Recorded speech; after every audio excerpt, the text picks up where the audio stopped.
The head of the agency that manages flood alerts in France says the system has never before been so solicited. She said that over the past 30 days, without pause, one region or another in France has been under red or orange alert. The latest Storm Niels, claiming at least 2 lives in the southwest of the country and leaving almost 1 million people without power. Health officials are sounding the alarm about potentially harmful chemicals making their way onto French plates.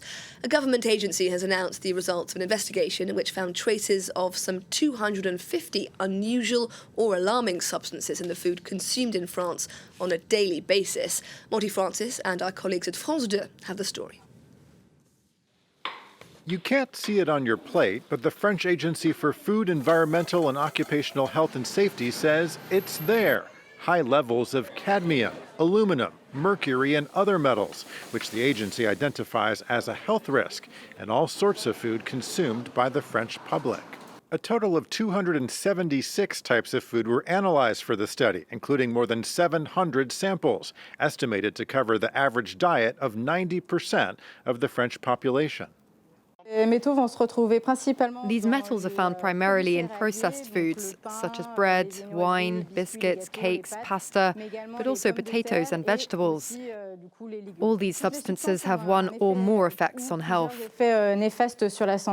Also, the agency raised a health concern for lead and acrylamide, an organic compound that forms while cooking or brewing coffee. The study found a higher risk for children who, because of their smaller body weight, are more susceptible. For example, researchers found that 76% of French children had levels of aluminum exceeding safety thresholds, compared to just 39% of adults. But it's not all bad news. In general, chemical contamination has been declining for the past 15 years in France. Experts say the best way to avoid overexposure to any single metal is to diversify your diet and don't eat the same types of food every single day. A French diplomat is under investigation after his name appeared more than 200 times in the latest release of the Epstein files. He's accused of acting as a fixer for the former financier, supplying him with contacts and information. French investigative website Mediapart also reporting that Fabrice Edon was investigated by the FBI on child pornography charges while living in New York in 2013. This story by Ellen Gainsford and Olivier Fassol. The fallout from the Epstein files has once again reached France. French diplomat Fabrice Edon was named more than 200 times in the latest cache of files released by the US Department of Justice. Edon exchanged dozens of emails with the convicted sex offender Jeffrey Epstein, beginning in 2010. France's foreign minister announced an inquiry into the issue on Tuesday. I am referring the matter to the public prosecutor under Article 40 of the Code of Criminal Procedure. I will inform them of the alleged facts involving Mr. Fabrice Edon. I am also initiating an administrative inquiry to assist the work of the justice system and launching disciplinary proceedings. According to French investigative website Mediapart, Edon left New York in 2013 following an FBI investigation alleging he consulted child pornography on the internet. He subsequently took a job at UNESCO. The former ambassador for France at the United Nations, Gérard Araud, denies having covered up the affair.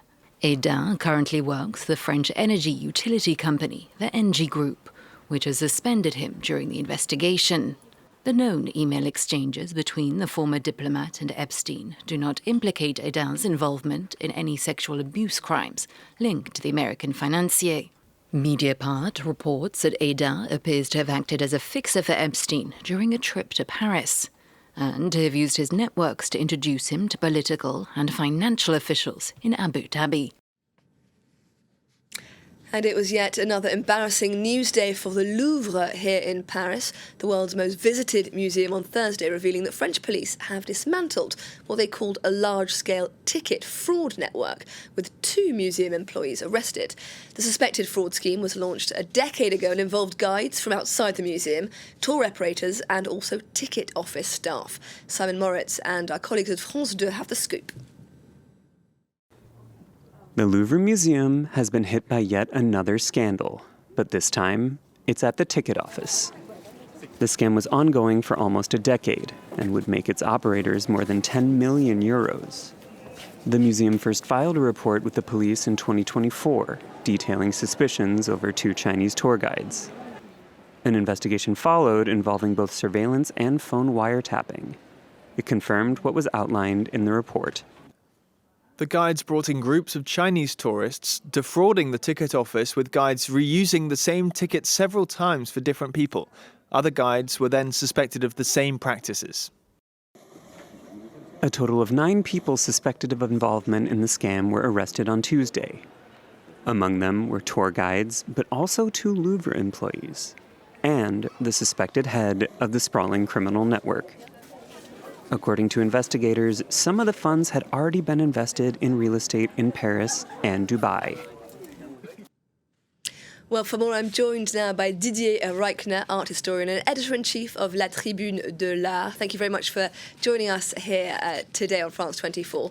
Now, as we heard just there, this fraud allegedly relied on guides bribing security staff to essentially reuse tickets. Just how embarrassing is this for the most visited museum in the world? It's not this point which is embarrassing. It's the sum of scandals around the Louvre, you know. Flooding, theft, and now this. And I don't understand. You know, they use several times the same ticket. Would it be possible not to use the same ticket twice? You know, it's incredible to be able to do this. So 10 million, it's a lot of money. A lot of money the Louvre will have not for anything they want to do. And 2 of the people involved allegedly in this scheme were museum employees. That's an extraordinary oversight over the course of, it seems, many years.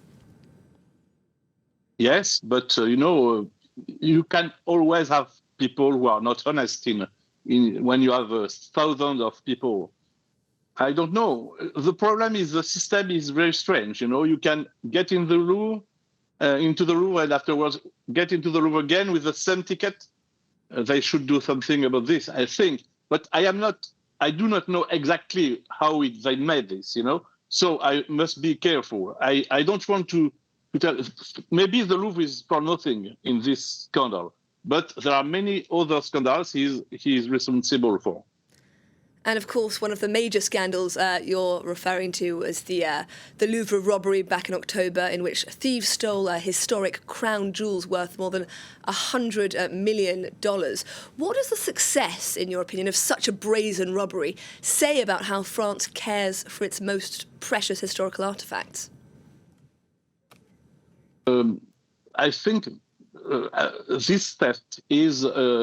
It could have been avoided, maybe. I think if the Louvre had done what they needed to do in security, and the Louvre has money for this, and they did not do this. So the problem is the Louvre is not well managed.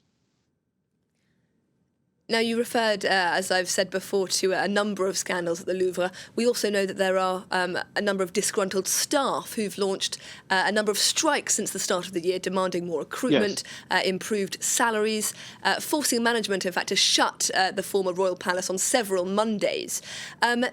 Do we have any idea if those demands are going to be met in the short to medium future? Some of these demands have been met, but not enough for the people who are on strike. So they go on the strike. It's every week, one day, or every 2 weeks, one day it's closed. So they go on, you know. They have not everything. And they ask to the end of the big project, which is called Louvre Nouvelle Renaissance. And they ask the priorities of the Louvre should be better defined. And is this about management, these management decisions, or is this about cash? Presumably, the most visited museum in the world has some cash to spend on staffing and security. Yes, the Louvre is not poor. The Louvre has a lot of money, you know. They have, just now when I speak, around 350 million euros. So it's a lot of money. And to be sure the Louvre is in good shape, to make the works about security or against the floodings, because there were floodings some fraudings in the last days. They need 480 million. So, they have a big part of this money, but they don't spend the money because they want to spend it on another project, which is called Louvre Nouvelle Renaissance. It's a new entrance. It's a special room for Mona Lisa. And they should stop this and spend the money they have to make the Louvre a better place. Didier Rykner, art historian and editor-in-chief of La Tribune de l'Art. Thank you very much indeed for speaking to us here on France 24 today. Thank you.